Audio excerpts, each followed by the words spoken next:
Hello students, हम लोग science के first chapter crop production and management को पढ़ रहे थे। और इस चैप्टर में हम लोगों ने एग्रीकल्चर प्रैक्टिसेस जितने होते हैं, जैसे मिट्टी को तैयार करना, मिट्टी में फिर बीज बोना, फिर मिट्टी में जो खाद उर्वरक होता है इनको डालना, है ना। उसके बाद हम लोगों ने उसकी सिंचाई कैसे की जाए, मिट्टी में पानी की मात्रा कैसे दी जाए, ठीक है। मिट्टी में जब हम पानी देते हैं, खाद देते हैं, तो क्रॉप्स के साथ साथ वीड उगाते हैं, उन वीड को कैसे हटाया जाए, ठीक है। इन सब बातों के बारे में हम लोगों ने पिछले वीडियोस में चर्चा कर ली थी।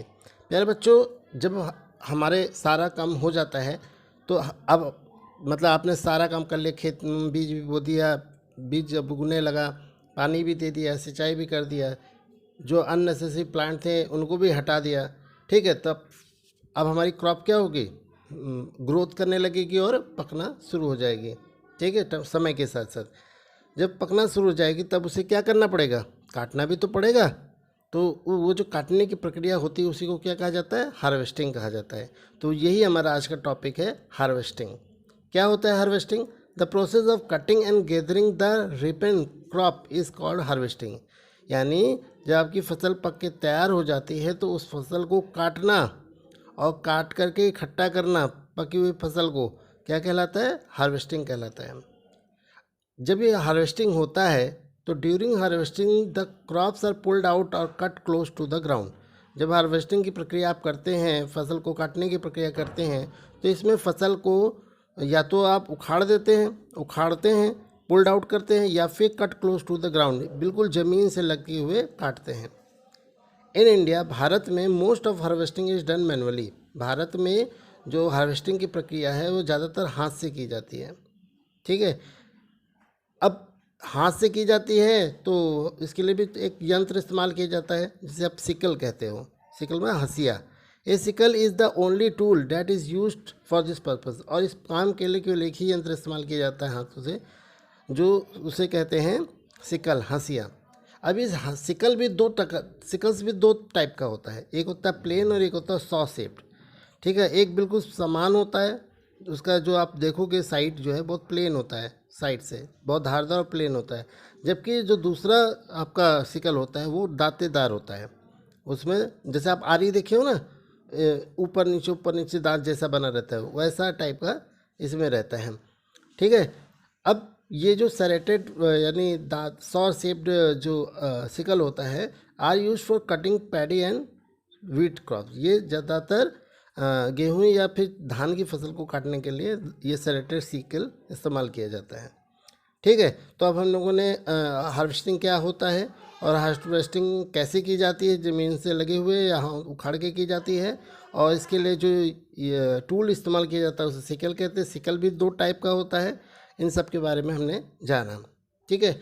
अब इसके अलावा भी जो मान अभी छोटा खेत है तो आप सिकल से काट लोगे, लेकिन मान लो आपके पास बहुत ज़्यादा खेत है ना, 50 बीघा खेत है, उससे भी ज़्यादा खेत हो सकता है, ठीक है। तो बड़े बड़े जब खेत होते हैं उनमें सिकल से काटने में मैन लेबर ज़्यादा लगता है, ठीक है। इसलिए आप वहाँ क्या करते हो, बड़ी बड़ी मशीनों का इस्तेमाल करते हो।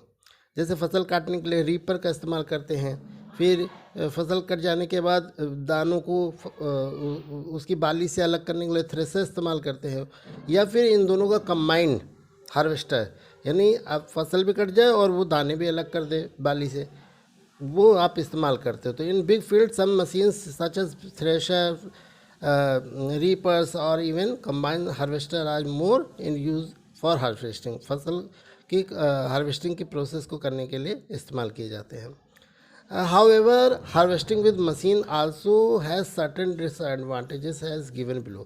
लेकिन आप जो मैनुअल करते हो, जो मशीन से करते हो, अगर आप मशीन से हार्वेस्टिंग करते हो तो उसमें कुछ फ़ायदे तो हैं, लेकिन डिसएडवांटेज भी है। क्या है डिसएडवांटेज?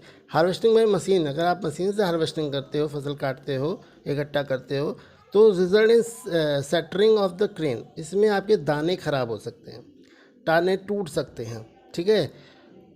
जिससे क्या होगा, मतलब हमारा नुकसान होगा, दाने टूटेंगे तो कौन खरीदेगा मार्केट में।